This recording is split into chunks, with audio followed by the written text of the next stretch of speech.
پر اپنے دین کی حفاظت کا کوئی توفیق، کوئی ہمت میں باقی نہیں. ایک جابر کی پرستی شروع کر دیتے ہیں، ایک عامر کو بطور قوم قبول کر لیتے ہیں. مظلوم بھی ہیں، کمزور بھی ہیں، بے اختیار بھی ہیں، میں سمجھتا ہوں ان میں صاحب ہمت بھی ہوں گے لیکن نسبتاً کم. اور بدقسمتی سے اکثر حالت قوم کی ایسی ہو چکی ہے یا بنا دی گئی ہے جبر کے ساتھ، ان میں کلمہ حق کہنے کی طاقت باقی نہیں رہی. تو جہاں تک جماعت احمدیہ کا تعلق ہے تو ان دونوں ہاتھوں کو اپنے اوپر اس طرح قبول، اپنے اوپر طاری کر چکے ہیں کہ ہم میں سے ہر ادنی احمدی جو کم سے کم مقام پر بھی فائز ہے، وہ بھی خدا تعالیٰ کے فضل سے اپنے ایمان کی حفاظت کے لیے ہر قربانی کے لیے تیار ہے اور ہر قربانی پیش کرتا چلا جا رہا ہے. آنکھوں کے سامنے ہے. کتنوں کے دین تم بدلوا چکے ہو، کتنوں کے کلمے تم نے ان کے سینوں سے نوچے ہیں، کو قیدوں کی مصیبت میں مبتلا کیا، خون بہایا. دیکھو خدا کے عاجز بندے شان کے ساتھ قرآن کریم کی بیان کردہ اس مقام کو چمٹے ہوئے، ایک ظالم اور جابر بادشاہ کی تلوار کے نیچے بھی لا الہ الا اللہ کے اور نہ باغی. ادنا کی یہ حالت ہے. انہی میں سے وہ اعلیٰ بھی پیدا ہوتے ہیں اور ہوتے رہیں گے جن کو خدا مریم ہی حالت عطا فرمائے گا کہ ان کے وجود کے اندر سے نئے وجود پیدا ہوتے رہیں گے. اس سے پہلے بھی حضرت مسیح علیہ الصلوۃ والسلام کے علاوہ بھی صاحب کشف و الہام بزرگ ایسے تھے جو اس عارفانہ نقطہ کو پا گئے تھے، کیونکہ فی الحقیقت وہ تعلق باللہ رکھنے والے لوگ تھے. ان میں سے ایک حضرت سید عبد القادر جیلانی رحمۃ اللہ علیہ، وہ اپنے مقالات میں سے 26ویں نمبر کے مقالے میں 26ویں نمبر کے مقالے میں لکھتے ہیں لا تشف البرقع والقناع عن وجہ کا، کہ تو اپنے چہرے پر سے برقع اور قناع نہ اتار. اب یہ دونوں چیزیں عورت کا لباس ہیں. اس سلسلے میں یہ کیا قصہ ہے کہ حضرت شاہ عبد القادر سید عبد القادر صاحب جیلانی یہ فرما رہے ہیں کہ مرد اے مخاطب تو اپنے چہرے سے برقع اور قناع کو نہ اتار. اس کی تشریح میں حضرت شیخ عبدالحق صاحب محدث دہلوی فرماتے ہیں برقع اور قناع کی تعبیر یہ ہے کہ یہ عورت کا لباس ہے اور اس میں اشارہ ہے ظہور کمال تک بھی بمنزلہ عورت کے ہوتا ہے. ظہور کمال تک مرد بھی بمنزلہ عورت کے ہوتا ہے. اس کا دعویٰ مردانی درست نہیں. بس وہ جو پہلی حالت ہے جس میں ایک پاکیزگی تو موجود ہے لیکن اس پاکیزگی نے ایک نئے وجود کو ابھی جنم نہیں دیا، مریمی حالت کہا جاتا ہے. اور رشتہ بزرگ احمد بھی اسی طرح قرار دیتے رہے. اسی طرح مولانا روم جو مشہور و معروف صوفی بزرگ اور شاعر گزرے ہیں، وہ مثنوی میں فرماتے ہیں ہم چو مریم جان آسیب حبیب حامل شد از مسیح دلی، کہ مریم کی طرح جان حبیب کے سائے سے حاملہ ہوئی، نے دل فریب مسیح کو حمل لیا. دیکھیے صاحب علم و عرفان لوگوں پر خدا تعالیٰ پہلے بھی اس کی تفسیر ظاہر فرماتا رہا ہے اور وہ یہ دعویٰ انہی لفظوں میں کرتے رہے. کس سے تم تمسخر کرو، کس کس کو اپنے ظالمانہ مذاق کا نشانہ بناؤ گے. ایک دوسرا اعتراض جماعت احمدیہ پر یہ کیا گیا ہے کہ نام پاکستان کے بعد قادیانیوں کی سب سے گھنونی سازش یہ تھی. غور سے سن لیجیے، سب سے گھنونی سازش. باقی سب سازشیں جتنی بھی ہیں وہ زیادہ درجے کی ہیں. حال جب آپ دیکھیں گے تو آپ کو اندازہ ہو جائے گا کہ باقی سازشوں کا کیا حال ہے. کہتے ہیں سب سے گھنونی سازش یہ تھی کہ اس نئی اسلامی مملکت کو ایک قادیانی حکومت میں تبدیل کر دیا جائے جس کے کرتا دھرتا قادیانی ہوں. مملکت پاکستان میں سے ایک حصہ کاٹ کر ایک قادیانی ریاست قائم کی جائے. ہمیں پاکستان کے ایک سال ہی کے اندر قادیان کے سربراہ نے 22 جولائی 1948 کو کوئٹے میں ایک تقریر کی جو 13 اگست 1948 کے الفضل میں شائع ہوئی. ابھی جماعت احمدیہ نے اپنے پیرووں کو مندرجہ نصائحیں دیں. الفضل میں فرمائیں لکھا ہوگا نا تو انہوں نے اس کا ترجمہ دیں کر دیا ہے. برطانوی بلوچستان جسے اب پاک بلوچستان کا نام دیا گیا ہے، کی کل آبادی 5 لاکھ ہے. اگرچہ اس صوبے کی آبادی دوسرے صوبوں کی آبادی سے کم ہے لیکن ایک اکائی کے اعتبار سے بہت اہم ہے. ایک مملکت میں اس کی حیثیت ایسی ہے جیسے ایک معاشرے میں ایک فرد کی. مثال کے لیے آدمی امریکہ کے دستور کا حوالہ دے سکتا ہے. امریکہ میں ہر ریاست کو سینٹ میں برابر نمائندگی ملتی ہے، چاہے کسی ریاست کی آبادی 10 ملین ہو یا 100 ملین. مختصر یہ ہے کہ اگرچہ پاک بلوچستان کی آبادی صرف 5 لاکھ ہے یا ریاستوں کی آبادی ملا کر 10 لاکھ سے زیادہ ہے، یونٹ کے لحاظ سے کی اپنی اہمیت ہے. ایک بڑی آبادی کو احمدی بنانا مشکل ہے لیکن چھوٹی آبادی کو احمدی بنانا آسان ہے. اس لیے اگر قوم پوری طرح اس معاملے کی طرف توجہ دے تو اس صوبے کو تھوڑے ہی عرصے میں احمدیت کی طرف لایا جا سکتا ہے. یہ ہے وہ نہایت ہی خوفناک گھنونی سازش جو سب سے زیادہ سازشوں سے زیادہ خطرناک ہے، جس کے نتیجے میں اسلام اور اسلامی ممالک کو شدید خطرہ لاحق ہو گیا.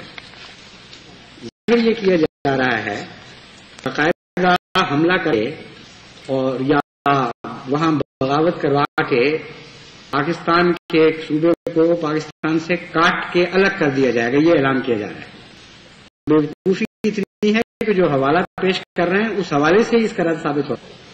اشارتاً بھی وہاں یہ ذکر موجود نہیں کہ اسے صوبہ بلوچستان کو بزور شمشیر فتح کو اور پھر اس کو کاٹ کر اسے الگ کر دو. حوالہ تو پڑھ لیتے وہ کیا پیش کر رہے ہیں. وہاں تو یہ لکھا ہوا ہے کہ یہاں تبلیغ کرو، روحانی فتح حاصل کرو، اور جب تم فتح حاصل کر لو تب بھی پاکستان سے علیحدہ نہیں ہونا، اس کی ایک اکائی کے طور پر ساتھ چمٹے رہو. پھر تمہیں اکثریت حاصل نہیں ہوگی پاکستان میں لیکن ایک اکائی کے طور پر تمہیں ایک مقام مل جائے گا، تم ایک بات پہنچا سکو گے. اس دعوے کو اس طرح تبدیل کیا جا رہا ہے آنکھوں کے سامنے موجود ہے. اتنی نہیں آئی کہ اس سے وہ نتیجہ نکل سکتا. گالا جا رہا ہے کہ بزور شمشیر گویا کاٹ کر ان سے الگ کر دینے کی سازش کی جا رہی ہے.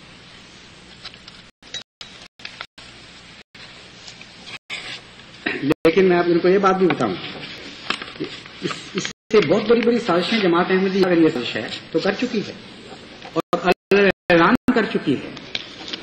جس طرح یہ سازش خطبے میں بیان کی گئی اور اس کو پھر الفضل میں شائع بھی کیا گیا، اس طرح جماعت احمدیہ کی جتنی سازشیں ہیں وہ ساری باہر کھلی اور بعد میں اپنے لٹریچر میں اس کو شائع کر دیا گیا. ان سب سازشوں کو وہ سازشیں تھیں اور پھر کسی سے چھپایا نہیں گیا اسے. انہوں نے بات کثرت سے شائع کر کے تمہیں لوگوں میں تقسیم کی جاتی ہے.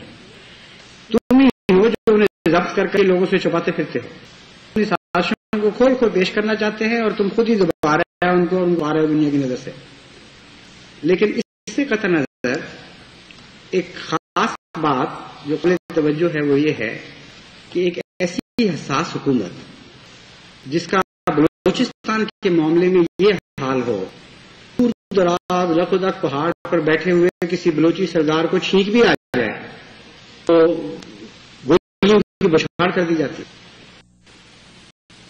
بارہا بمباریاں کی گئیں اور بڑے سخت خطرات ان سے پیش ہوئے اور بزور شمشیر دبا دیا گیا ان کوششوں کو جن کو پاکستان دشمن کوششیں کہا گیا. اللہ بہتر جانتا ہے وہ کیا قصہ. مگر بہرحال سوال یہ ہے کہ اتنی بڑی سازش تمہاری آنکھوں کے سامنے پڑتی رہی اور تم نے کچھ بھی نہیں. وہ کون سی جماعت احمدیہ کی فوج تھی جس کے خلاف تم نے فوج کشی کی؟ اور سب سازشوں سے زیادہ خطرناک سازش کو تم نے اس طرح نظر سے دیکھا، اس خیف کی نظر سے دیکھا، ایک بھی آدمی اس سازش کے میں ملوث کر کے پکڑا نہیں. معمولی واقعات کے اوپر بغیر مقدموں کے جیلیں تم نے بھر دی لوگوں سے اور سخت اذیتناک سزائیں سزائیں دی ان کو، پھر اس کے کہ ان کے خلاف جرم سے ہوتا، دردناک عذاب میں مبتلا کیا گیا اس شبے میں کہ تمہاری حکومت کے خلاف، اور اتنی بھیانک سازش جس کو تم کہتے تب سازشوں سے زیادہ خطرناک تھی، سازش کے ہوتے ہوئے تم نے ایک احمدی کو بھی اس سازش میں ملوث کر نہیں پکڑا اور ثابت نہیں کیا کہ کہاں ان کی بندوقیں تھیں، کہاں تلواریں تھیں، کہاں گولہ بارود چھپے ہوئے تھے، وہ فوج کہاں تھی جو بلوچستان پر حملہ کرنے کی تیاریاں کر رہی تھی۔ فرضی قصے جانتے ہو کہ بالکل جھوٹ، بے بنیاد باتیں، اور ساری دنیا کو پاگل بنانے کی کوشش کر رہے ہیں۔ پہلے بھی میں نے ذکر کیا تھا کہ بہت ساری ایسی باتیں ہیں جن سے میں اسپینش کیریکٹر ڈان کیخوٹے یا ڈان کوچلاٹ کے نام سے مشہور ہے ہمارے ملک میں، وہ یاد آ جاتا ہے۔ وہی حال ہے ان کا۔ ایک پنچکی دیکھی، دنیا کا ایک بہت خوفناک جو سمجھ کے اس کے اوپر حملہ کر دیا۔ بھیڑیں بیچاری معصوم چر رہی تھی گھاس، کوئی دشمن کی خوفناک فوج سمجھ کے کر گھوڑا ڈپٹا کے ان پر حملہ کیا اور اسی بھیڑیں ان میں سے مار ڈالی۔ اسی قسم کے تمہارے فرضی خطرات ہیں، اسی قسم تمہارے حملہ آور ہیں، اور پھر ان بیچاروں سے سلوک بھی تمہارا ایسا ہی ہے ظالمانہ۔ جو رد عمل ہوا اس سازش کا میں آپ کو بتاؤں کیا، اور دشمن کون سا تھا، کیسے پکڑا گیا، وہ بھی میں آپ کو اس کے اندر خوفناک سازش جو ہوئی حکومت بلوچستان پر قبضہ کر کی، اس کا رد جواب یہ دیا گیا اور اس طرح انہوں نے سازش کو کچلا۔ ایک میجر محمود احمد ہوا کرتے تھے آرمی میں، ان کی فوج میں ملازم تھے، یعنی ہماری پاکستان کی فوج میں، اور وہ بیچارے جلسہ سن کر واپس آ رہے تھے نہتے لوگوں کی جان بچانے والے، تو ان کے اوپر حملہ کیا گیا، پتھراؤ کیا گیا اور بڑے ظالمانہ طور پر ان کو مار دیا گیا۔ ہمیشہ کے لیے اس سازش کو کچل دیا گیا جو بلوچستان کے خلاف جماعت احمدیہ نے بنائی تھی، اور اسی سرزمین پر قضیہ بھی طے ہو گیا۔ ڈان کو ساتھ ہے یہ بالکل ہیں، اس روم انسان سے تو کسی کو کوئی خطرہ نہیں ہے، واقعات وہ کسی سازش کا حصہ نہیں، وقت کی روح کے ساتھ بنی نوع انسان کی خدمت کرنے والا ایک انسان تھا، نہایت ہی شریف النفس۔ رات کو بھی بلاتے تھے تو دیکھ چلا جایا کرتا تھا مریضوں کے لیے، اس کا مقصد جان بچانا تھا، اور اس پر حملہ کر کے تم نے بلوچستان کی جان احمدیت سے چھڑا۔ فرضی کہانیوں میں بسنے والے لوگ ہو، تمہارا حقائق سے کوئی بھی تعلق نہیں، اور جو حقیقی خطرات ہیں ان سے پوری طرح تم پرواہ ہو چکے ہو۔ تمہیں علم نہیں ہے کہ وہ خطرات کیا ہیں اور ان کی طرف سے آنکھیں بند کر کے بیٹھے ہوئے۔ لیکن جہاں تک جماعت احمدیہ کی طرف سے خطرے کا تعلق ہے، میں آپ کو بتاتا ہوں، بلوچستان تو بہت چھوٹی سی بات ہے۔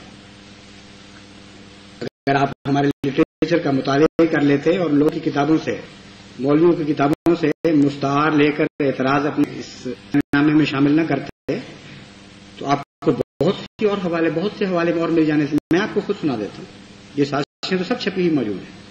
حضرت خلیفۃ المسیح ثانی رضی اللہ تعالیٰ عنہ کا حوالہ دیا گیا ہے بلوچستان والا، وہ تو اس سے بہت پہلے 1936 میں یہ فرما چکے تھے کہ ہم نے تو کبھی یہ بات نہیں چھپائی کہ ہم دنیا میں اسلامی حکومت قائم کرنا چاہتے ہیں، بلکہ ہم کھلے طور پر کہتے ہیں کہ ہم اسلامی حکومت دنیا پر قائم کر کے رہیں گے۔ ساری دنیا کو فتح کرنے کی باتیں ہو رہی ہیں، ساری دنیا کو فتح کرنے کے پروگرام ہو رہے ہیں اور چھپ رہے ہیں، اور تمہیں سوائے بلوچستان کے نظر ہی کوئی نہیں آئی۔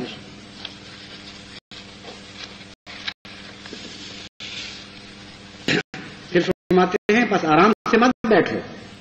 1937 کے الفجر میں شائع شدہ ہے 8 جنوری میں، بس آرام سے مت بیٹھو کہ منزل بہت دور ہے اور تمہارا کام بہت مشکل ہے، ذمہ داریاں بہت بھاری ہیں۔ آپ لوگوں کو خدا تعالیٰ کا حکم ہے کہ قرآن کی تلوار لے کر دنیا تمام حکومت پر ایک ہی وقت میں حملہ کر دیں، یا اس میدان میں جان دے دیں یا ان ملک کو خدا اور اس کے رسول کے لیے فتح کریں۔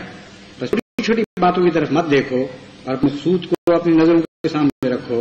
ہر احمدی خواہ کسی شعبہ زندگی میں آپ کو مشغول پاتا ہو، وہ اپنی کوششوں اور سعیوں کا مرجع صرف ایک ہی نقطہ رکھنا چاہیے، اس نے دنیا کو اسلام کے لیے فتح کرنا ہے۔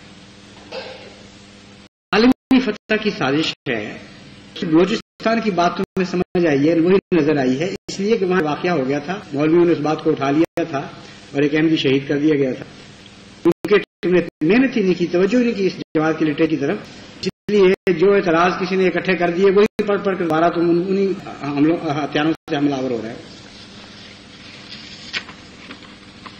اور یہ سازش تو صرف سازش کا